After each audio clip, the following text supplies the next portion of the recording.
Bonjour à tous, 10h. Bon, on va commencer la première session avec nos intervenantes et Nicolas. Donc on a eu des nouvelles de la maman, 3,6 kg. Félicitations à Richard encore. Bravo Richard et bravo, félicitations à la maman du petit Elliot, il s'appelle. Voilà. On reçoit Marie, donc de Advenice, Reim, et Anne, pour le coup, de Place des Investisseurs aujourd'hui. Pour avoir plus de contenu sur les finances et l'éducation patrimoniale, abonnez-vous à la chaîne. Plan P. Enfin, en tout cas ce matin à 10h. Bonjour à toutes les deux. Bonjour à vous. Merci d'être venus. Merci pour l'invitation. Exactement. Moi, je suis ravie. Je vous ai entendu en venant dans le métro et j'ai entendu bienveillance et plaisir. Donc, je me suis dit, je peux venir. Tu as bien fait. C'est le bon endroit. On va démarrer par une série de questions. Cette présentation, alors, donc, on va parler du sens de l'investissement. Peut-être, Marie, tu peux te présenter, et puis même Anne, un peu ce que tu fais, ce que vous faites toutes les deux. Comme ça, au moins, on a un peu d'infos pour tout le monde. Et après, on attaque dans le dur. Alors, donc, bonjour à tous. Donc, moi, je m'appelle Marie, je travaille pour le groupe Advenice et plus précisément, je suis responsable d'une plateforme digitale de distribution digitale pour une nouvelle SCPI qui a comme objectif un petit peu de casser les codes de la SCPI et de vous expliquer un peu à tous en quoi la SCPI peut avoir de l'intérêt, quel que soit son âge, quel que soit son montant d'investissement, quel que soit son horizon de placement. Voilà, donc c'est un petit peu l'objectif aussi de mon intervention aujourd'hui. Trop bien, merci d'être là. Merci Marie. Merci à vous. Bonjour, moi je suis Anne Guignard, moi je dirige Place des Investisseurs. Place des Investisseurs, c'est une association qui s'adresse aux investisseurs individuels. On existe depuis des dizaines d'années et on a élargi notre champ d'action à toutes les classes d'actifs, c'est-à-dire que on fait de la formation, de l'éducation sur tout ce qui peut être proposé à un investisseur particulier. Et notre objectif, c'est donc de donner les clés de base pour que l'investisseur puisse faire ses choix de la façon la plus éclairée possible. Et vous avez une newsletter, je crois, de mémoire. On a une newsletter, effectivement. On a, on fait aussi des réunions beaucoup avec des sociétés cotées à Paris, mais surtout en province. On fait 15 à 20 réunions par an. Donc, on a un réseau d'investisseurs, de plus de 100 000 investisseurs qui sont répartis sur toute la France, qu'on voit très régulièrement. Et puis, on est de plus en plus digital. Bon, trop bien. Ce que je vous propose, il est 10h02. On aura 53 minutes. On va essayer de garder 5 minutes pour des questions, parce qu'on a eu des questions en amont. On essaiera de les poser. Sur les questions, je pense qu'on fera plus rapide, mais on s'est vu vendredi pour préparer ce point d'une heure. On a préparé 11 questions. Donc on va essayer de se dire qu'on va faire 4 minutes par question. Je crois que les équipes en régie vont essayer de nous tramer le temps, mais on va essayer de le tenir. On va essayer de se tenir à ça. Soyez pas surpris si par moment on vous dit il est peut-être trop long et on enchaîne. Je laisse poser la première question, Nicolas. Ouais, alors pour le coup, à toutes les deux, c'est quoi pour vous investir? Et de la même manière, à partir de quand en fait, on peut commencer à investir, peu importe le profil d'ailleurs, que ce soit quelqu'un qui soit particulier, chef d'entreprise, peu importe le montant, je pense l'âge. C'est quoi un peu la définition généraliste là-dessus que vous avez à toutes les deux? Alors, nous, on est assez clair chez Place des Investisseurs. On se dit que investir, c'est après avoir constitué son épargne de précaution. Alors, on le répétera jamais assez, et puis je pense que Marie le répétera aussi derrière moi. L'épargne de précaution, la constitue. On a 3 à 6 mois de revenus devant soi pour faire face aux aléas de la vie, des choses, des machines qui tombent en panne, quelque chose à acheter. Donc ça, on l'a sur des livrets, c'est complètement liquide. Au-delà de ça, c'est important d'investir et la crise inflationniste post-Covid nous l'a bien rappelé, c'est que si on veut, au-delà de cette épargne de précaution, se construire un pouvoir d'achat pour le futur, et on verra à quoi ça peut être relié comme projet de vie, eh bien, il faut premièrement le placer pour faire mieux que l'inflation, pas perdre de pouvoir d'achat, et bien évidemment essayer de faire mieux et de pouvoir, avec les différentes classes d'actifs, on en reparlera, qui sont proposées, pouvoir se constituer un pouvoir d'achat de plus en plus important, qu'on consommera dans le futur. La deuxième question, c'était quand est-ce qu'on peut le faire ? Moi, je suis vraiment...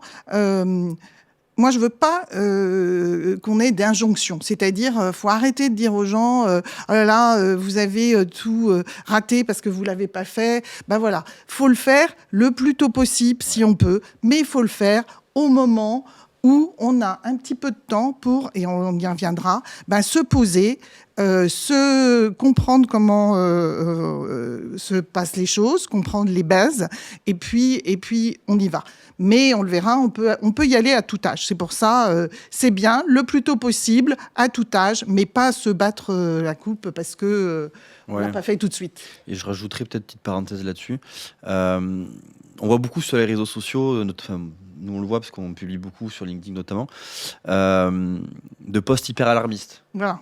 Ça, pour moi, c'est un truc qu'il faut absolument pas forcément en prendre compte ou pas se dire effectivement j'ai raté un truc, j'ai raté ma vie. Non, il faut commencer à un moment donné où effectivement on a on est prêt.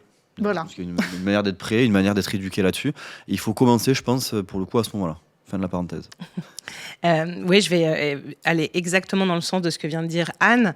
Effectivement, d'abord, il n'y a pas un moment idéal, un moment parfait, un âge précis pour pouvoir investir. C'est effectivement quand vous vous sentez prêt et qu'effectivement l'épargne de précaution, et je suis tout à fait en phase avec ça, doit être constituée parce que cette épargne de précaution, elle est importante. Et effectivement, on considère en gestion de patrimoine qu'on estime entre 3 et 6 mois de salaire ou entre 3 et 6 mois de charge en fonction des trains de vie des personnes. Mais évidemment, on se bat tous les jours pour dire que ça suffit, 3 à 6 mois de salaire, pour la simple et bonne raison qu'effectivement, comme l'a expliqué Anne, vos livrets sur lesquels vous mettez votre épargne de précaution ont un taux d'intérêt qui est plus bas que le taux de l'inflation. Et comme ce taux d'intérêt est plus bas que le taux de l'inflation, et de fait, votre pouvoir d'achat se diminue au fur et à mesure du temps. Et donc, dès qu'on a constitué cette épargne de précaution, effectivement, il faut se poser la question de « Ok, et maintenant, qu'est-ce que je fais ?» Non, c'est sûr. Moi, je rajouterais même une chose, c'est que sur les 3 à 6 mois, c'est effectivement ce qu'on nous apprend à l'école, en tout cas en gestion de patrimoine, dans les masters, et puis même dans les professionnels en tant que tels. Nous, au cabinet, on parle plutôt de seuil psychologique. Dans le sens où 3 à 6 mois, c'est bien, c'est une norme, entre guillemets, mais ce qu'on va chercher, c'est plutôt le seuil psychologique de tranquillité de l'investisseur, où finalement, on se dit, aujourd'hui, j'ai 10 000 euros à côté, je suis à l'aise, j'en ai 20, je suis à l'aise. Si mon seuil, c'est 50 000, c'est trop, mais pour autant, si tu es à l'aise avec 50 000 et que tu n'es pas à l'aise avec 45, tu ne feras pas d'investissement si tu n'as pas ce seuil-là. Donc, moi, je parle plutôt de seuil psychologique là-dessus, en sensibilisant effectivement dès que ça dépasse, on va dire, les 6 mois de revenus, en disant que c'est peut-être un peu trop et que le seuil, si on peut le revoir à la baisse, c'est pas mal. Oui, je suis d'accord avec toi. Il y a un minimum à avoir. Ouais. Les 3 à 6 mois, c'est le minimum. Ouais. Mais le maximum, on rejoint le seuil psychologique. Ouais. Oui, alors moi je vais juste rebondir dans mon expérience, parce que du coup j'ai fait 15 ans de banque privée et 6 ans de cabinet. Il y a des personnes qui ont des seuils psychologiques à 250 000 euros. Je sais. C'est aberrant, mais et voilà, et c'est vrai qu'il faut prendre en compte ça. En même temps, je pense que notre devoir de professionnel, c'est aussi de sensibiliser sur ces sujets-là. Et pour rebondir là-dessus, pour vous, le manque peut-être d'investissement, mis à part le côté psychologique, c'est plutôt le manque d'éducation financière ou le manque de confiance en soi ? Alors moi, je dirais les deux, mon capitaine, mais surtout que les deux vont ensemble. Parce que en fait, souvent, tu n'as pas confiance parce que tu ne connais pas les choses. Moi, je fais souvent une analogie avec la médecine, par exemple.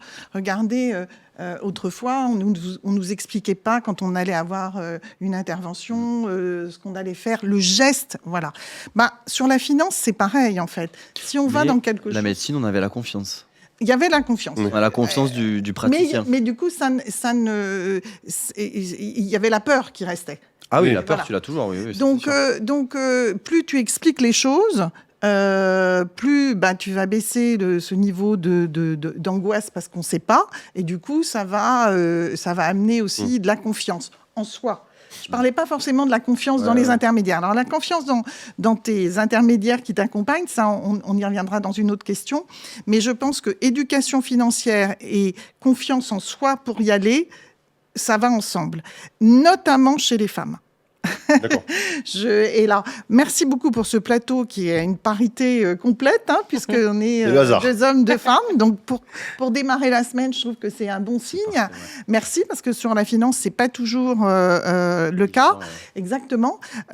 Mais cette confiance en soi, elle est très, très importante, notamment pour les femmes qui ne se trouvent pas encore légitimes pour y aller. Donc, l'éducation et le fait de comprendre va augmenter ce niveau Ouais, de c'est confiance. Et après, on va voir qu'il y a des outils pour démarrer de façon avec des petits montants et de façon progressive. Encore en phase avec Anne. Mais, Comme quoi, vous nous avez bien invités. C'est bien. on va le rester. On va poser des questions qui vont me suivre. Voilà. Oui, je pense qu'effectivement, il y a un sujet d'éducation financière. Évidemment, si on analyse un tout petit peu les études qu'on peut faire, les seules fois où on parle de finance, c'est après le bac, quand on a fait une école qui permet de parler de finance. Ouais. On n'aborde jamais les sujets d'économie, jamais les sujets de finance, jamais les sujets de patrimoine et de gestion de patrimoine au lycée. Ça fait pas partie de la base de connaissances. Voilà, moi, je pensais... en fait, j'ai réalisé que je vivais dans un microcosme assez réel par rapport à ça. Quand on a interrogé, on a lancé une étude Opinionway pour analyser l'épargne des Français. Et donc, on a posé la question à un panel conséquent de personnes représentatives de toute la France, donc pas que des Parisiens. Et du coup, on s'est rendu compte que 78% des personnes ne savaient pas ce que c'était que la SCPI. Moi, je fais ça toute la journée. Et pour le coup, ça a été vraiment une révélation de se rendre compte qu'il y a un vrai manque d'éducation. Et ce manque d'éducation, effectivement, amène clairement à un manque de confiance parce que quand on ne maîtrise pas les choses, on a du mal C'est sûr. à y aller. Après, je pense aussi qu'il y a un sujet aussi qui est le temps. Le manque de temps. Je dirais pas que c'est le manque de temps, c'est on ne prend pas le temps. Voilà, je suis tout à fait en phase. Qui te dit, je veux faire du sport, mais j'ai pas le temps. C'est exactement tu ça. prends pas le temps de le C'est faire. exactement C'est ça. pareil. Ouais. Et ces sujets-là, c'est des sujets où tu sais qu'en fait, ça va être compliqué parce que tu vas aborder des choses que tu connais pas. Donc, quand tout apprentissage, ça se passe un peu dans la douleur, entre guillemets, il faut que tu te creuses un peu les méninges, que tu te poses sur le sujet, tout ça. Mais pour autant, quand tu le fais vraiment, il y a un vrai gain. Ah oui. Et je parlerai même d'éducation patrimoniale au sens large, parce qu'on se concentre sur l'éducation financière, ce qui est bien, parce qu'apprendre à faire un budget, investir, c'est bien. C'est déjà les bases, voilà. C'est déjà pas mal. Mais il y a un gros sujet, enfin moi c'est ce que j'essaie de défendre depuis maintenant 3 ans sur LinkedIn, c'est l'éducation patrimoniale. Donc c'est vraiment tout, la fiscalité, l'investissement, faire un budget, chef d'entreprise qui peut avoir des sociétés ou pas d'ailleurs, investir nom propre en nom propre, l'immobilier. La transmission. Ouais, tous ces sujets qui sont des sujets essentiels de vie et des étapes de vie qu'on va avoir. Ou sur lesquels il y a un gros travail de pédagogie à avoir et un gros travail de prise d'information, on va dire, des Français de manière générale, quoi. Et tu vois, je vais me permettre de rebondir sur ce que tu disais, étape de vie. On en avait préparé dans les questions. Le but aujourd'hui de l'investissement, c'est pas juste j'ai de l'argent, plus de 6 mois, plus de 50 000 euros, je le place pour battre l'inflation, parce que c'est une vision mathématique qui peut être louable. Qui s'entend. Mais l'idée, ça doit servir pour vous. C'est quoi les buts derrière l'investissement ? C'est vraiment, je le répète, c'est vraiment se créer aussi un pouvoir d'achat pour le futur. Alors le pouvoir d'achat, il peut être lié, moi je sais pas, dans 3, 4 ans, 5 ans, de se dire on veut acquérir sa résidence principale par exemple, un petit peu plus loin. Alors ces bateaux, c'est toujours les exemples qu'on donne, mais c'est juste pour frapper les esprits, puis c'est quand même la vie réelle. C'est si on a des enfants, je veux dire, dans 10-15 ans, je vais devoir payer les vies d'étudiantes de mes enfants, et puis là, je peux en parler un peu plus que vous, parce que j'ai plus de cheveux blancs. Je prépare ma retraite. Voilà. Donc ça donne du sens tout de suite, et on va le voir que du coup, ça donne des horizons de temps, et du coup ça donne aussi, comme on a un horizon de temps plus court ou plus long, ça donne aussi des notions de qu'est-ce que je peux prendre comme risque pendant cette durée, voilà. Donc c'est vraiment essentiel de raccrocher ça aussi à effectivement des projets de vie qui sont long terme, il faut le préciser. Voilà, parce qui que... sont plus ou moins long terme, mais ta résidence principale, ça peut être plus court terme, mais clairement, on n'est pas dans du day trading. On n'est pas dans quelque chose où on se dit j'achète et puis je reviens le mois prochain. Mais c'est le problème un peu de la société aujourd'hui, c'est que tout est très court terme et tout va très Mhm. vite. Et en fait, on en oublie, même moi qui suis du coup une génération plus jeune, je pense un peu que vous, Et en bim. général. Que moi, en tout cas, c'est sûr. Hein. Voilà. Bon, j'ai 33 ans, voilà. Bah, moi, j'en ai 30 de plus. Nous, on nous a pas appris à l'école et même dans la transmission un peu de parents ou même de manière générale dans la vie en tant que telle, le long terme. C'est pas un truc où on nous a appris ça, le long terme. On nous a appris le court terme, on nous a appris que tout aille vite, qu'en gros il faut vite gagner de l'argent, il faut vite faire ci. Dès que ça devient compliqué, c'est que ça marche pas, on faut changer. Et en fait, c'est pas vrai, il faut laisser du temps long et réapprendre finalement ce que c'est le temps long, c'est-à-dire investir, on met un peu d'argent tous les mois de côté pendant X temps, qui donne du coup un gros capital qui permet de répondre à une étape de vie. Acheter une résidence Exactement. principale, accueillir un enfant, j'en sais rien moi, profiter de la vie parce que on a bossé pendant 10, 15, 20 ans et que bon, on veut un peu ralentir, Partir à la retraite plus tôt. pouvoir transmettre. Mm. Voilà, vendre son entreprise, il y a tout un tas de choses et ça je pense que c'est des sujets qu'il faudrait vraiment réapprendre aujourd'hui, laisser du temps au temps en fait. Oui, alors, et tu as raison. Et du coup, moi qui suis un petit peu plus âgée que vous, et moi du coup qui ai des enfants qui ont vos âges, je pense qu'effectivement, il y a aussi, bien évidemment, le milieu scolaire, le milieu universitaire et tout, mais l'argent, c'est encore très tabou dans notre société. Et de mettre les choses à plat, effectivement, et d'en parler aux enfants, mais de façon globale, comme tu dis. C'est-à-dire, ce que c'est un patrimoine. C'est aussi important. Et c'est pas, en tout cas, moi, ma génération, j'ai pas été élevée comme ça. Donc, du coup, c'est vraiment une démarche nouvelle à faire, même au sein de sa famille, je trouve. Je pense que l'important aussi, c'est à un moment donné, vous poser, prendre une feuille de papier blanche et vous dire quels sont mes objectifs. Avant d'investir, je pense qu'il faut que vous soyez capable de répondre à cette question-là. Mes objectifs, c'est quoi ? C'est, en premier, avoir un toit pour ma famille, pour mes enfants. En deuxième, payer les études de mes enfants. En troisième, protéger mes proches. En quatrième, préparer ma retraite. En cinquième, construire une société. En sixième, c'est ça vos objectifs. Donc c'est un objectif patrimonial, ça semble très large, très vaste. En fait, dans la réalité, non, c'est concret. C'est un objectif de vie, en fait. Voilà, c'est exactement ça. Et donc ça, je pense que la première étape, elle est là. La première étape, elle est vraiment de vous dire quels sont mes objectifs, à quoi va me servir cet argent, à quoi va me servir cet investissement. Ça, c'est la première des choses que vous devez vous poser. Et après, il y a d'autres étapes. Mais la première, elle est là. Elle est de se dire, voilà, et de les prioriser. Les prioriser, c'est aussi important. Ah, bien sûr. Voilà. Et on peut les avoir, d'ailleurs, de différentes enveloppes en même temps. On peut, Tu peux exactement. continuer à préparer ta retraite en même temps que tu... Tu veux acheter ta résidence principale, voilà, ou protéger tes proches, ou transmettre Exactement. ton capital. Tu peux te dire, je mets 50 € par mois pour la retraite, et en fait, pour la résidence principale, je décide d'en mettre 150 en budget. Voilà.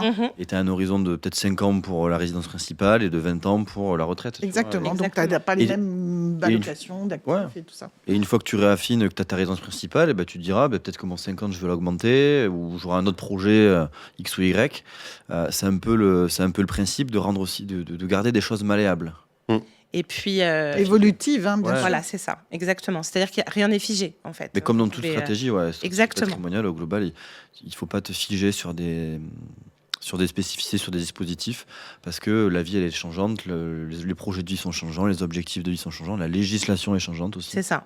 Et puis, je rebondis aussi sur le fait que rien ne soit figé. Évidemment, la résidence principale, pour beaucoup, c'est une priorité, mais parfois, c'est impossible de le réaliser. C'est sûr. Et donc, du coup, moi, je vois des jeunes générations parisiennes intramuros acheter sa résidence principale aujourd'hui à Paris. C'est un vrai sujet. Donc, donc, il n'y a pas de vérité unique, identique à tout le monde. En fait. Puis chacun a des prismes de personnalités différentes sur ce qui compte pour lui. Exactement. Ouais, et on n'a pas tous les mêmes priorités et il n'y a pas de jugement de valeur sur l'ordre des priorités. Aucun. Ça dépend. Non, c'est propre à chacun. Oui, tout à fait. Tu parlais de moyens, parce qu'on l'a évoqué là rapidement. C'est souvent le paramètre qu'on peut oublier. Oui. Le moyen, est-ce que tu penses à d'autres paramètres ou comment vous l'évalueriez? Le moyen. Le moyen. Dur à dire, évalueriez. Évalueriez, ouais. Pas facile. Il est lundi matin 10h, il n'y a pas de bière. Alors, effectivement, une fois que la liste des objectifs ou des projets de vie est établie, la question, c'est les moyens qu'on alloue à ces objectifs. Et donc, comment est-ce qu'on définit des moyens ? C'est pas l'exercice le plus simple à faire pour définir quels sont nos moyens. Ce qu'on appelle les moyens en gestion de patrimoine, c'est aussi ce qu'on appelle la capacité d'épargne. Donc, c'est ce qui vous reste à la fin du mois et qui n'est pas utilisé et que vous utilisez pour pas forcément faire de l'investissement. Donc, il faut être très clair sur ces moyens, c'est-à-dire qu'il faut bien identifier ce qui rentre, ce qui sort de manière fixe et sur lesquels on n'a pas le choix, donc payer ses factures, Les charges un peu vitales, on va dire. Vitales, etc. Et puis ensuite, identifier ce qui reste. Et donc, dans ce qui reste, réfléchir à une part loisir, une part évidemment sortie, mais garder des moyens identifiés.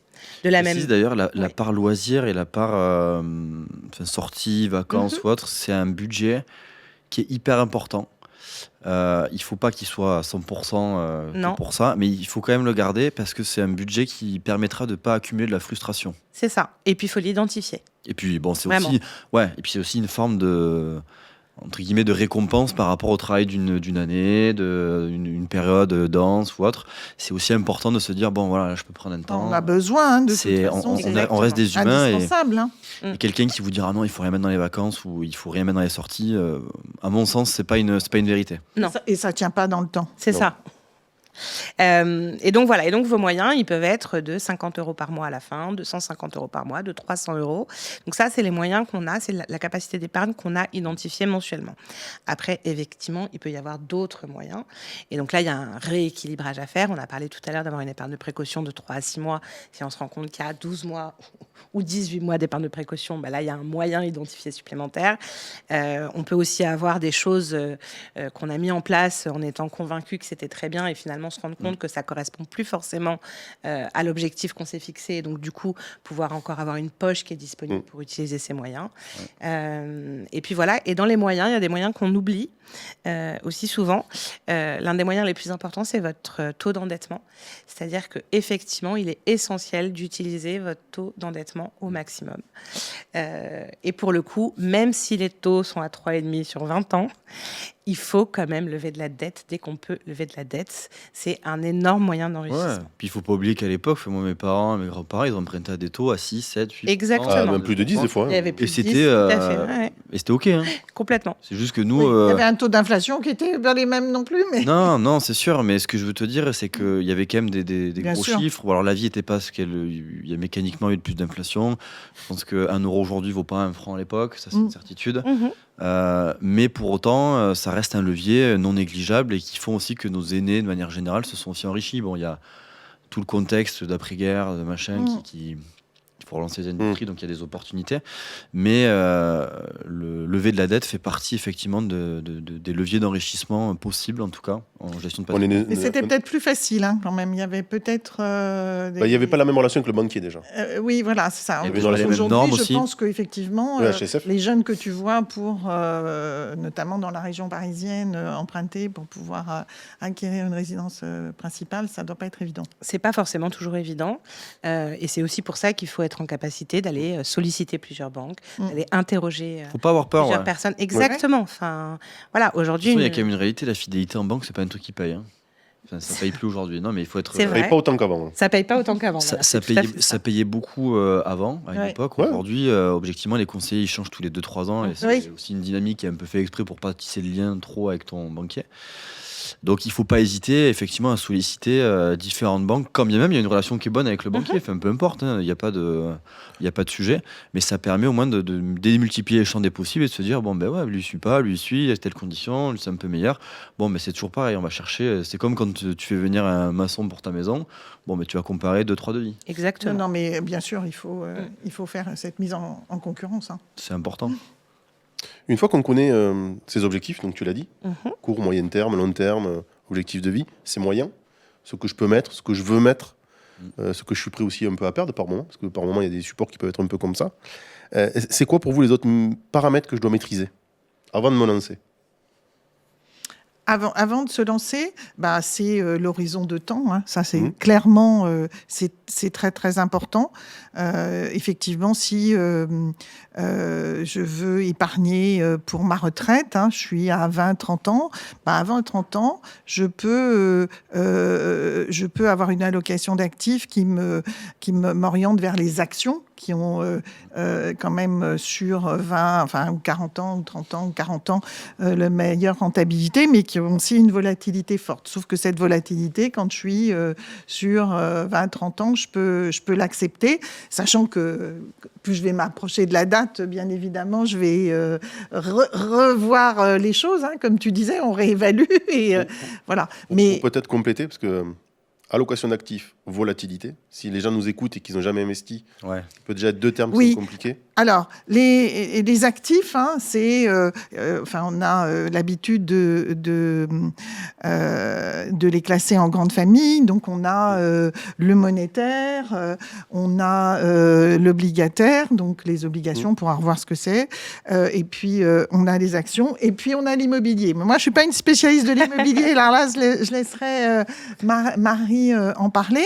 Et donc, l'allocation, c'est de se dire, dans mes investissements, comment je vais répartir pour faire que, effectivement, les actions, vous le voyez tous, hein, ça a une très bonne rentabilité sur toutes ces années, mais on peut avoir une année où c'est en négatif. Et si c'est l'année où on doit sortir pour sa retraite, c'est pas le bon plan.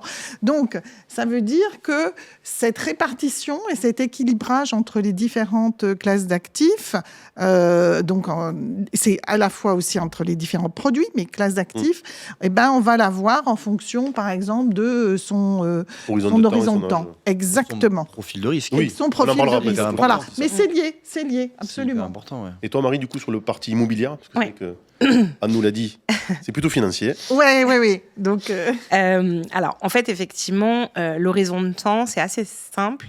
Et en même temps, pour vous qui écoutez, ça ne veut pas forcément dire grand-chose. En gestion de patrimoine, l'horizon de temps, il y a du court terme, du moyen terme, du long terme. Le court terme, c'est moins de 5 ans. Et je le précise parce que quelqu'un qui pense à court terme, il pense à 3 mois. En gestion de patrimoine, court terme, c'est moins de 5 ans. Moyen terme, c'est entre 5 et 8 ans. Long terme, c'est au-delà de 8 ans. Déjà, on prend ces bases-là et on commence avec ça. Ensuite, effectivement, vous avez différentes classes d'actifs qui répondent à des horizons de temps et à des profils de risque. Ces horizons de temps, quand on est sur du court terme, on va être sur des profils sur des allocations d'actifs qui sont plutôt peu risquées, donc peu volatiles. Et plus on augmente son horizon de temps, plus effectivement on peut aller sur des allocations ou des sujets un peu plus risqué, donc un petit peu plus volatile, parce que le temps en investissement est notre ami et l'a toujours été. Pour préciser, juste la volatilité, c'est le fait du coup de la monter, fluctuation, descendre, donc d'avoir les montagnes russes. Positif, voilà, en 10%, peut-être moins 10, moins 8, et c'est finalement l'intervalle entre le plus et le moins qui existe. Dans un temps donné, exactement. Et vous l'avez entendu, on est de Toulouse, donc plus et moins. C'est moins, c'est ça. Exactement. Donc voilà, du coup, effectivement, le sujet de temps est un sujet important. Et sur l'immobilier, donc alors évidemment, l'immobilier, c'est du long terme. Donc, on est sur un horizon de placement au-delà de 8 ans. Et l'intérêt de cette classe immobilière, c'est qu'elle combine un rendement et une volatilité moindre. C'est-à-dire qu'en fait, on a l'avantage d'un couple, ce qu'on appelle le couple rendement-risque, qui peut être très intéressant, que ce soit en immobilier direct, quand vous achetez un investissement locatif, etc., ou en immobilier indirect, donc via ce qu'on appelle la pierre papier, donc via la SCPI. Nicolas l'a dit juste avant. Il a parlé de profil d'investisseur. Ouais. On avait préparé la question, c'était de se dire comment je peux définir mon profil d'investisseur sans se mentir à soi-même. Alors, moi, je sais pas. Enfin, j'ai un tout petit problème avec justement. Une personne n'a pas forcément un profil d'investisseur. Je dirais que c'est une sensibilité majoritaire. Oui, mais surtout. À l'instant T. Surtout, il va dépendre de... Tu vois, si tu as 3 poches qui correspondent à 3 projets de vie avec 3 horizons de temps différents, tu peux avoir un profil plus risqué si vous préparez votre retraite maintenant. Moi, ma retraite, elle est dans très bientôt. Je vais pas avoir le même profil de risque, tu vois. Donc, voilà. Après, je crois pas trop à... je suis une personne, j'ai des biais psychologique. Exactement. Mais c'est pas le profil biais psychologique et profil d'investisseur, c'est pas exactement pareil. Et l'autre point sur lequel je veux m'insurger, c'est quand on dit que les femmes sont averses au risque et donc peuvent pas investir. Les femmes, elles ont des profils de risque qui vont correspondre à leur projet de vie, et c'est pas ça qui les bloque pour l'investissement. Ce qui les bloque, c'est de se sentir légitime à prendre ce sujet en main. De moins en moins, et on œuvre pour qu'elles y viennent de plus en plus. Mais donc, pour moi, il faut faire de l'introspection quand on commence à investir. Il faut aussi faire de l'introspection sur mon biais psychologique et est-ce que je peux, par exemple, si j'investis en actions, résister au fait que Donald Trump va envoyer des tweets comme ça et que ça peut faire le yo-yo. Mais très honnêtement, si ça fait le yo-yo et que tu prépares ta retraite et que dans 20 ans, il sera plus là, Trump. Hein, donc, voilà. Tu as la relation à l'argent aussi. Et ta relation à l'argent. Mais je trouve que c'est plus des biais psychologiques que des profils. Les profils d'investisseurs, je pense qu'il faut, mais ça, Marie pourra encore l'expliquer mieux que moi, ça correspond à des répartitions de produits, et de raisonnement. Exactement. Par rapport à un objectif de vie. En fait, pour expliquer, il y a ce qu'on appelle le profil patrimonial. Donc le profil patrimonial, c'est effectivement ce biais dont tu peux parler, c'est-à-dire patrimonialement parlant, sur l'ensemble et la globalité de mon patrimoine, je suis plutôt quelqu'un de prudent, équilibré, etc. Et ensuite, il y a le profil investisseur de la poche et du produit sur lequel j'investis. Et je peux parfaitement avoir un profil d'investisseur totalement différent en fonction de ça. C'est, par exemple, je vais vous donner l'exemple du plan d'épargne retraite. Je ne pensais pas parler du plan d'épargne retraite ici, je suis désolée, mais bon. Mais c'est une réalité.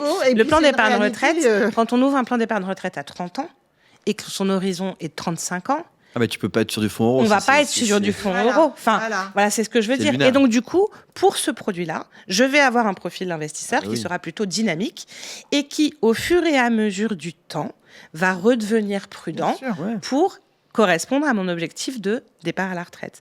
Et donc, voilà, je suis tout à fait d'accord, le profil investisseur, c'est en fonction du produit. Et ne pas se mentir à soi-même, c'est sur le profil... Au-delà du produit, parce que j'aime pas ce mot, moi, produit, je dirais plutôt de l'enveloppe. Oui, qu'on va utiliser. Voilà, alors je suis d'accord. Exactement. Je suis d'accord. On peut dire enveloppe plutôt que produit. Pour moi, ça revient au même. Mais voilà. Et ne pas se mentir, c'est se dire, quand je me pose les questions, quand vous allez faire cette enveloppe, vous allez devoir répondre à un profil investisseur, quoi qu'il arrive. Qui que ce soit qui vous le propose, le banquier, le conseiller en gestion de patrimoine ou quoi, il va vous poser des questions. Et il faut y répondre honnêtement à ces questions-là. Et les questions, elles peuvent être très variées, parce que pour définir un profil investisseur, on peut poser des questions comme est-ce que vous connaissez les différentes classes d'actifs, par exemple, donc, voilà. Mais aussi des questions comme quand vous partez en vacances, est-ce que vous préférez arriver 1 heure avant le départ de votre train, un quart d'heure avant le départ, ou juste au moment où les portes se ferment. Voilà. Ça aussi, ça définit un profil. Et là-dessus, il faut répondre honnêtement. Il n'y a pas de bonne réponse. Et puis, il faut aussi garder en tête une chose, c'est qu'un profil investisseur, c'est obligatoire pour investir. Oui, c'est ça. Moi, j'ai eu des clients qui ont fait des investissements où il n'y a pas eu de profil. Il faut fuir absolument. Oui. Ces manières de faire, ça n'existe pas. C'est l'AMF qui l'oblige. C'est ça. Oui, c'est même la réglementation européenne. Hein, donc, on doit proposer des produits qui sont adaptés aux besoins du client. Et vous, en tant que professionnel de la gestion patrimoine, c'est votre responsabilité. C'est ça. On doit s'assurer de ce qu'on appelle l'adéquation de l'enveloppe avec le profil du client. Ouais. Mais une fois qu'on a le profil investisseur, sur quel type de famille de produits je peux investir ? Comment tu sélectionnes ? Ou est-ce que tu fais une répartition concrète par rapport à ça ? Alors, Moi, je laisserai Marie répondre sur la partie plus, effectivement, quand tu as ton client et que tu lui fais son étude patrimoniale.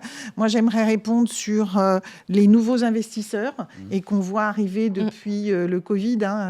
Les études de l'AMF le montrent. Il y a plus d'1,5 million ou 1,7 million ou 1,9 million de nouveaux investisseurs. Je dirais qu'aujourd'hui, quelqu'un qui démarre, il y a quand même un produit qui est relativement simple. C'est un ETF. Donc, un ETF, je vous rappelle que c'est un fonds qui va en fait fédérer un panier de valeurs de valeurs. On va prendre simple. Voilà. Si on prend un ETF CAC 40, il réplique la répartition du CAC 40 et que du coup, pour quelqu'un qui va investir, qui va commencer à investir avec, on revient aux moyens, peu de moyens, et on sait qu'une des règles de l'investissement, c'est quand même aussi le profil de risque, mais la diversification. Donc, il ne faut pas mettre tous ses œufs dans le même panier. Eh bien, démarrer avec un ETF, c'est quelque chose qu'on peut comprendre et qui permet de s'ancrer dans des programmes d'investissement programmés qui ne sont pas chers, où il n'y a pas beaucoup de frais. Donc, voilà. Donc, moi, c'est ça que j'aimerais dire aujourd'hui, c'est que quand on veut commencer aujourd'hui, on peut commencer avec des petits montants et puis de façon progressive et on reviendra sur les erreurs. On fera des erreurs, donc c'est important de commencer de façon progressive. C'est important parce qu'on va faire des erreurs, mais que ces erreurs, elles soient pas très importantes, mesurées. Voilà, donc ça, par exemple, je trouve que c'est un bon produit. Oui, tout à fait. Alors, je vais juste rebondir aussi. Enfin, je suis en phase avec ça. Il y a un point important et le maître mot en gestion de patrimoine, c'est diversification. J'allais te dire. Le maître mot, c'est hyper important. Et donc, du coup, oui, effectivement, faire de l'ETF, oui, effectivement, faire des actions, voilà. Et travailler, et nous, c'est aussi ce qu'on a fait chez Advenis et via notre société de gestion, c'est réfléchir à ces nouveaux investisseurs et à ces nouveaux modes d'investissement. Et que, aujourd'hui, quand vous investissez sur un ETF, il y a de la volatilité sur un ETF. Quoi qu'il arrive, c'est la classe action. Et donc, il y a une très grosse volatilité et beaucoup de performance, mais aussi parfois de la baisse. Donc, voilà. Et donc, du coup, c'est aussi dans cette optique-là que nous, on a réfléchi à créer cette nouvelle forme de SCPI qui permet justement de pouvoir investir avec 1 000 €. Et donc, 1 000 € pour de la SCPI. Enfin, moi, je ne sais pas ce que vous pensiez de ce que c'était que la SCPI. Mais moi, avant de faire de la SCPI, je pensais que la SCPI, c'était vraiment pour les gens de plus de 60 ans qui avaient 150 000 € à mettre dessus. Et non, en fait. C'est de l'immobilier, tu as le biais de te dire c'est des montants importants. On sent tout de suite qu'il y a des montants importants, etc. Et là, voilà, nous, on a créé une SCPI qui est accessible à 1 000 €. On peut mettre 50 € par mois dessus, tous les mois. On peut réinvestir ses dividendes. Et il n'y a pas de frais d'entrée. Et donc, je pense que c'est aussi, pour commencer, couplé, pourquoi pas aussi à un investissement ETF, mais vous commencez votre diversification si d'emblée, votre premier investissement, il se fait sur 2 types de supports. Un support ETF qui peut avoir, qui a pas beaucoup de frais, qui peut avoir une très belle performance sur du long terme, etc. Et également sur un support peut-être moins volatile, qui est décorrélé en fait, qui est complètement décorrélé. Et donc du coup, vous commencez votre diversification et pas forcément avec des gros montants dès le départ. Ça, c'est quand même la grosse... Enfin, je trouve que par rapport, moi qui suis dans cette industrie depuis 40 ans, c'est un gros apport. C'est qu'aujourd'hui, il y a quand même beaucoup de produits accessibles, accessibles en termes de montants, faciles à souscrire parce que tu es sur un parcours digital. Donc ça, c'est quand même, je trouve, une grande amélioration. Complètement. C'est mieux, mais du coup, ça fait vaste. Ça fait vaste, oui. Ouais, c'est ça. Et puis, tu as des effets de mode. Aussi. Tu as beaucoup d'effets de mode. L'ETF, on en parle beaucoup. Ouais, l'ETF, tu vois plein de posts, plein de vidéos, plein de formations sur les ETF. En fait, l'ETF, aujourd'hui, moi, j'ai des clients en direct que je gère. Et ils me disent, non, mais je suis diversifié, je sais investir. Ok, t'es sur quoi? Je suis de l'ETF, voilà, du Nasdaq 100, du S&P, du MSCI World. Et en fait, t'es pas diversifié en faisant ça.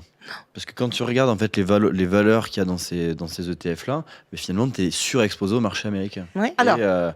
Absolument, mais investir dans un ETF, ça ne veut pas dire j'investis sans comprendre l'indice sous-jacent à l'ETF. Donc, il faut c'est souvent le raccourci qui est fait, en fait. Ah oui, bien sûr. Le problème, c'est qu'on en a tellement parlé en disant l'ETF, c'est génial. Ça réplique les indices, il n'y a pas de frais, donc c'est vraiment le truc hyper simple, et en soi c'est vrai. Mais par contre, faire que de l'ETF, c'est une erreur souvent, parce que on va être sur quasiment les mêmes valorisations. Donc là où vous avez un contexte, par exemple aujourd'hui, de conflit avec l'Iran, les Américains, etc., les marchés ont un peu réagi. Objectivement, je trouve qu'ils ont plutôt bien absorbé le coup. Tout à fait. Mais quelqu'un qui était quand même surexposé en ETF, un peu du Nasdaq, du S&P, du MSCI World, quand on va venir le regarder, et que si cette personne-là a besoin de fonds, je sais pas moi, pour un projet de résidence principale à ce moment-là, et bien, vu qu'il est surexposé, il a subi une baisse de peut-être 10-15% de son capital. Ah mais on est bien d'accord que l'ETF reste dans la classe d'actifs des actions quand c'est des ETF sur des indices actions. Mais il faut diversifier aussi. Voilà. On peut mettre du pays émergent, on peut mettre du exactement, CAC, on peut aller sur on peut prendre des autres. Sur des matières voilà, premières, exactement. par exemple. C'est l'instrument. L'instrument financier est intéressant parce que du coup, tu peux prendre une exposition qui elle-même est diversifiée. Mais ton exposition, si elle est sur la classe d'actifs actions, elle reste. Exactement. Ouais. Mais tu peux jouer pas jouer, mais tu peux investir et prendre des thématiques. C'est quand même, du coup, là-dessus, intéressant. Et je pense que c'est important de le préciser quand même. Bien sûr. Ce fait de mode là qu'on voit partout. Et par rapport à toutes ces options, comment concrètement je choisis ? Alors, comment je choisis dans quoi je veux investir ? Dans les options. Ça, c'est... alors, je dirais... et puis, du coup, ça va faire le lien avec Marie. Est-ce que je choisis tout seul ou est-ce que je me fais accompagner ? Donc ça, c'est vraiment très, très important. Parce que concrètement, c'est quand même comme ça. Tu vois, tu as pris un petit peu de temps. Donc, tu t'es intéressé, tu es allé voir des émissions comme celle-là. Tu t'es intéressé... Bon, puis il ne faut pas rêver. Les jeunes, ils vont aller sur ChatGPT, regarder, voilà. TikTok. Voilà. Et donc, se poser la question... Est-ce que je veux y aller tout seul ou est-ce que je veux être accompagné ? Est-ce que je veux y aller tout seul pour une petite partie parce que j'ai envie de m'intéresser en direct ? Est-ce que je veux être accompagné pour une partie qui prend l'ensemble de mon patrimoine ? Ce qui me paraît important également. Là, je dirais que premièrement, et je pense que c'est important de répéter, regardez les agréments des intermédiaires avec qui vous allez travailler. Il y a la liste noire de l'AMF. Moi, j'ai fait des formations où il y a une dame qui avait investi dans une plateforme de crypto qui était directement sur la liste noire. Elle l'avait pas. Donc ça, c'est tu démarres, tu as fait ton introspection, tu te dis, voilà, j'ai mes projets de vie, maintenant, avec qui je vais travailler ? Et le avec qui je vais travailler, il est vraiment important. Il y a donc l'agrément, savoir si je suis dans une juridiction française ou pas, parce que le jour où vous avez un questionnement, quand vous êtes dans une juridiction, voilà. Est-ce que, quand c'est un broker en ligne, par exemple, il va me fournir les imprimés fiscaux bien sûr. adéquate. Non, mais ça paraît très prosaïque, mais, c'est la période. Réalité, voilà. Ouais. Et bien évidemment, et là, je pense que Marie pourra peut-être nous donner une précision entre eux, parce que moi, ça m'est souvent demandé dans les discussions entre un conseiller de gestion patrimoine et un conseiller financier. et un CIF, voilà, exactement. Là aussi, il y a des agréments qui sont importants. Après, on pourra parler des frais, mais il y a un service. Donc, je dirais que, voilà, il faut savoir si je veux y aller tout seul, si je veux être accompagnée. Exactement. Et puis, j'allais dire, voilà, effectivement, un conseiller en gestion de patrimoine, aujourd'hui, ça ne veut rien dire.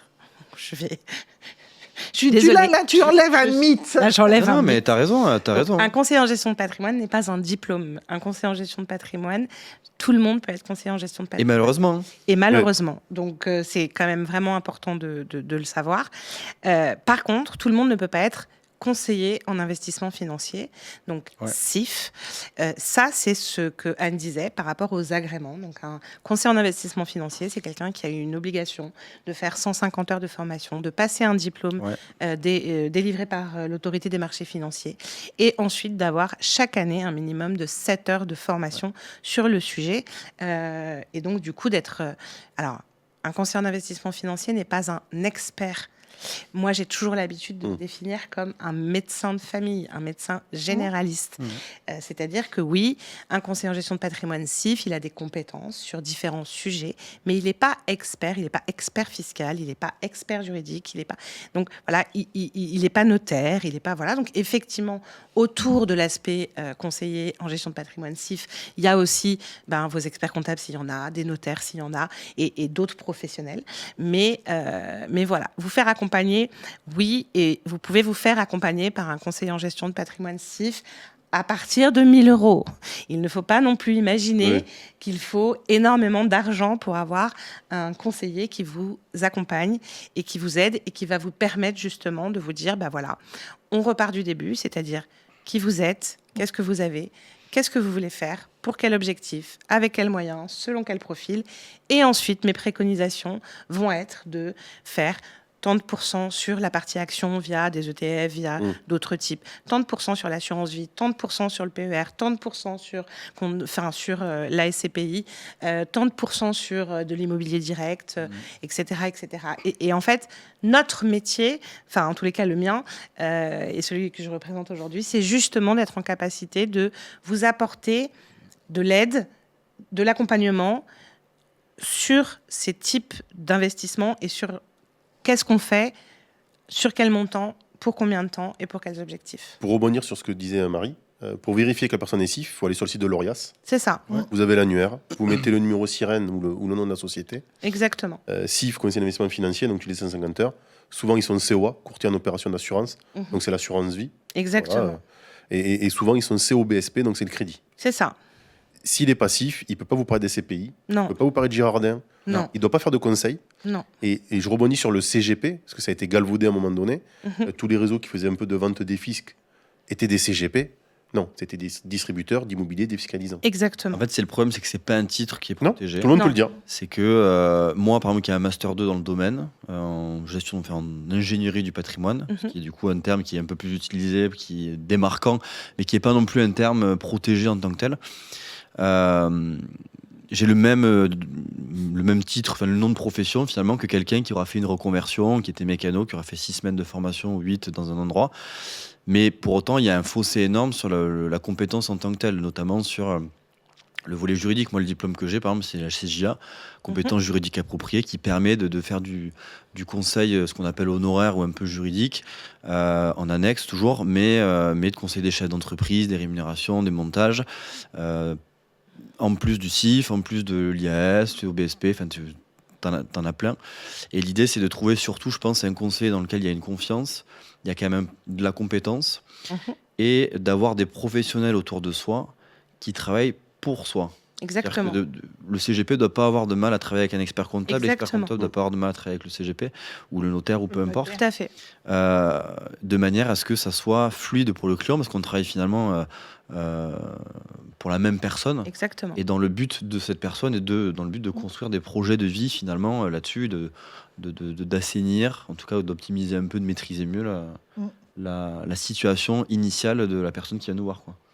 Et comme je sais que vous allez mettre les présentations, les e-books et tout ça après, je pense que ça serait important de mettre Une définition, ouais, peut-être. une définition, mais aussi le lien sur l'ORIAS et le lien sur La liste noire.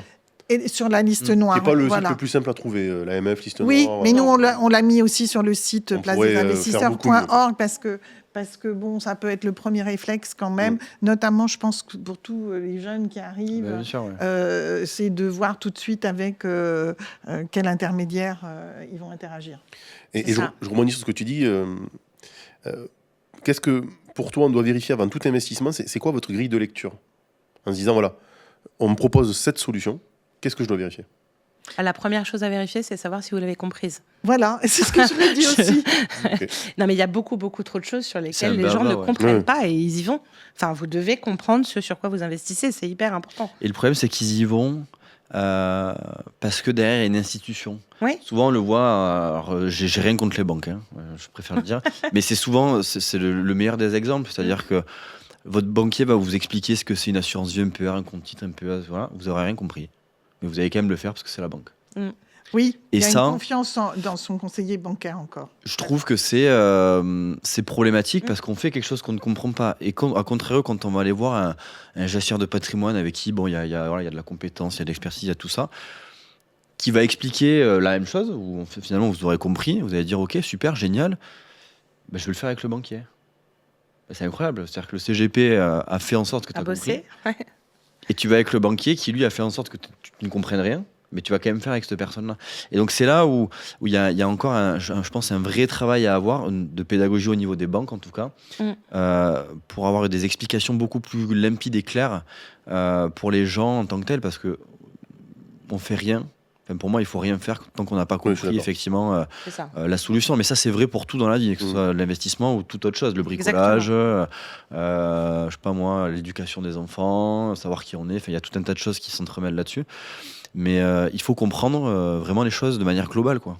Et nous, l'objectif, j'en parle d'autant plus facilement parce que comme on vient de lancer cette plateforme digitale pour la SCPI Eden, sur le site qu'on a créé, on a vraiment fait en sorte de se dire, je suis quelqu'un qui n'y connaît rien, qui ne comprend rien, qui ne sait pas ce que c'est que la SCPI.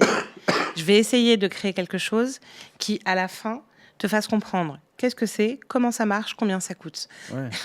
et vraiment, enfin voilà, ça m'intéresserait d'ailleurs, si vous avez des retours là-dessus, allez sur le site edeninvestissement.com parce que c'est vraiment un boulot c'est une fierté pour moi de vulgariser, créé, sans être... de vulgariser justement de manière pédagogique l'investissement SCPI. Voilà, ça m'intéresserait d'avoir vos retours sur est-ce que c'est clair, est-ce que vous avez compris et est-ce que c'est suffisamment pédagogique pour vous. Donc ouais, il faut aller voir sur le site de Marie, pour le coup c'est intéressant d'avoir un retour là-dessus. Après il y a d'autres contenus aussi qui sont faits de manière plus large. Moi j'en fais partie sur LinkedIn, ceux qui me connaissent, sur des contenus pédagogiques au sens large. D'ailleurs on avait travaillé un peu ensemble Marie sur cet aspect-là. Il y a aussi Guillaume Simonin qui fait des choses très bien sur ces sujets-là.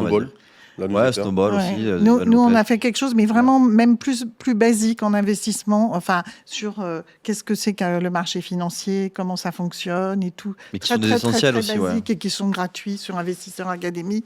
Voilà, parce que c'est bien de se poser et de... Je pense que ça vous fait gagner du temps aussi si les gens arrivent avec des bases. Et moi, je rajouterais simplement quelque chose, c'est trouver du plaisir aussi. Parce que vous l'avez dit ce matin quand vous avez introduit cette semaine tous les deux. Bon, par exemple, ces jeunes qui arrivent sur le marché du travail, pour ceux qui vont avoir la chance d'être dans un groupe, une entreprise qui va faire de la participation, de l'intéressement, ils vont du coup avoir un investissement, mais qui va être expliqué de façon très technique, et il faut le faire, avec l'abondement, donc la décote et tout. Allez-y, parce que de toute façon, c'est tellement intéressant. Mais du coup, on n'explique pas les bases. On n'explique pas, mais là, vous investissez dans vos entreprises, c'est la classe d'actifs actions. Exactement. Elle va être volatile et tout. Et c'est dommage parce que je pense que c'est un moment clé où on pourrait embarquer ces jeunes actifs à avoir les bases. Et du coup, quand tu bosses dans une entreprise, généralement, tu t'intéresses à elle. Généralement, tu t'intéresses au secteur. Tout à fait. Donc, je dirais, investir... Quand tu passes tes entretiens d'embauche, déjà, il faut que tu connaisses un peu l'entreprise. Ouais. Donc, je dirais, investir dans quelque chose que tu comprends. Oui. Investir dans quelque chose qui t'intéresse. Je veux dire, si tu es dans le médical, tu peux t'intéresser aux biotech, pour y prendre du plaisir et de l'intérêt. Je veux dire, tu te nourris aussi, tu regardes l'économie, on peut être conseillé et être piloté, mais quand même, je veux dire, j'ai investi là-dedans, donc je le suis. Donc je trouve que... Parce que sinon, ça va être effectivement l'injection « Ah, tiens, j'ai pris résolution, je vais à la salle de gym. » Ah non, mais c'est ça, c'est clairement ça. Et puis investir avec quelqu'un qui est agréé. Oui. Ah ça, c'est de base. Quand tu demandes à des salariés ce que c'est la participation, l'abondement, l'intéressement, il n'y en a pas un qui est capable de te dire « Ah ouais, ça marche comme ci, comme ça, machin truc. Je le fais parce qu'en fait, mon entreprise met de l'argent. » Et que du coup, c'est forcément intéressant. Exactement. C'est intéressant. Et en soi, c'est vrai. Oui, c'est vrai, mais pour le coup, il y a tout le derrière, la gestion, le comment on peut l'utiliser, le déblocage des fonds, il y a tout un tas de choses. Puis les supports. Là, par contre, il n'y a personne. Et les supports. Voilà. Personne ne sait ce qu'il y a dans son PE. Ah non, parce qu'on n'a pas expliqué la base. Exactement. Voilà, exactement. Il nous reste 3 minutes. Oula. Dernière question qu'on avait préparée. Après, si on a un peu de temps, on voit si on peut faire. C'est quoi l'erreur que vous voyez le plus souvent? Donc là, c'est plutôt pour protéger les gens. C'est quoi l'erreur que vous voyez le plus souvent? Aujourd'hui, là, parce que ces dernières années, il y a une accélération, c'est de se précipiter. Il y a La énormément. peur de rater l'opportunité. Exactement. Le FOMO. Parce que et donc, je suis FOMO. contente d'être là aujourd'hui parce que vous n'êtes pas du tout dans cet esprit-là. Mais tu vas rater une opportunité, il faut y aller. Et du coup, les gens, ils se précipitent sans avoir fait tout ce dont on vient de parler.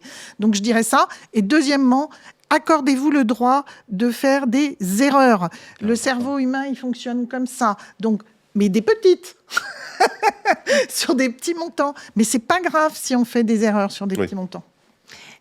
Moi, ce que je constate aussi, c'est de se tromper de véhicule en fonction de l'objectif. C'est-à-dire que effectivement, aujourd'hui, si vous voulez préparer votre retraite, par exemple, vous mettez pas tout sur de la crypto-monnaie, en fait. Oui. Enfin, et voilà, c'est plutôt ça, c'est qu'effectivement, les erreurs, elles sont souvent liées à des phénomènes de mode dont vous parliez tout à l'heure, qui fait que tout le monde fait de l'ETF, je vais faire de l'ETF. Tout le monde fait de la crypto, je vais faire de la crypto. Tout le monde fait... Non, je reprends, diversification. C'est le maître mot et c'est là-dessus que se base la réussite. Et c'est parce que vous ferez des investissements diversifiés sur plein de supports différents. Voilà. La dernière erreur, et je pense que pour le coup, Anne sera en phase avec moi, c'est qu'en investissant en bourse, parfois on a des émotions. Oui. Et que pour le coup, très souvent, on constate quand même qu'on achète au plus haut et qu'on vend au plus bas. Parce que c'est émotionnel. Et qu'effectivement, ça représente aussi quelqu'un qui est investi, quelqu'un qui a envie, quelqu'un qui s'intéresse, etc. Et donc, souvent, pour les investissements, en tous les cas en bourse, on conseille beaucoup aussi d'écouter un peu, pour le coup, le conseiller qui est moins émotionnel bien sûr, que l'investisseur direct. Bien sûr. Ce qu'on appelle le risk management. Exactement, tout à fait. Mais ce qu'il faut, je pense, garder en tête, c'est apprentissage. Quand on apprend, de manière générale, quand on est petit, on tombe, on se fait mal. On fait des erreurs. Et l'investissement, c'est pareil. On fera des erreurs de manière générale. Quand on bricole, on peut se faire mal. On fait des erreurs pour ensuite se dire, OK, ça, je l'ai fait, j'ai testé. Je vois comment ça marche. Maintenant, je le ferai différemment. On va cesser une dernière minute. Ouais. On va pas faire des questions. Je vais plutôt vous demander un conseil qu'on pourrait dire aux viewers. On a parlé du sens de l'investissement. Un truc simple, applicable. Exactement. Alors, moi, je dirais que investir, c'est agir. Donc, c'est important d'agir. On l'a vu, de ne pas laisser les choses comme ça. C'est agir pour soi. On l'a vu, construire un pouvoir d'achat dans le futur. Et c'est agir pour la société. Parce que la façon dont vous investissez, ça peut avoir aussi un impact. Je rappelle, l'investissement, ça finance nos entreprises, ça finance nos structures. Je pense que toi, tu investis aussi dans des infrastructures. Donc voilà, donc se dire, je mets tout sur un ETF qui va aller financer les entreprises américaines, c'est pas la même chose que de se dire, j'investis en Europe. Donc voilà, investir, c'est agir. Donc effectivement, il faut agir avec toutes les précautions. Le passage à l'action. Voilà, le passage à l'action. Exactement. Je pense que peut-être que le conseil, c'est maintenant. Il faut y aller. Voilà. Il n'y a pas de moment parfait, mais il faut juste essayer. Faut commencer, en tous les cas. En tout cas, il ne faut pas attendre le meilleur moment, parce que le meilleur moment, il n'existe pas. Plus on commence tôt, plus c'est ça. Ce qu'il faut faire, c'est agir et effectivement passer à l'action à partir du postulat qu'on est préparé à ça, mais pas non plus essayer de pas trop attendre, on va dire, de repousser le problème, parce que ça, c'est une fâcheuse tendance qu'on a à faire, mais de se dire, je prends le taureau par les cornes et je décide de passer à l'action, même si c'est avec 20 euros, 50 euros, 100 euros, peu importe, on s'en fiche du montant. Le tout, c'est de commencer à y aller et de commencer à apprendre. Je vais vous remercier, Anne, Marie. Merci à toutes les deux. Merci à vous. On se rejoint, nous, dans 5 minutes. Il est 10h58, on va reprendre à 11h03. Ouais. On sera avec Maxime Poc et Minsa Petit-Lambert. On va parler de retraite. À de suite. Merci, à de suite. Merci. Merci.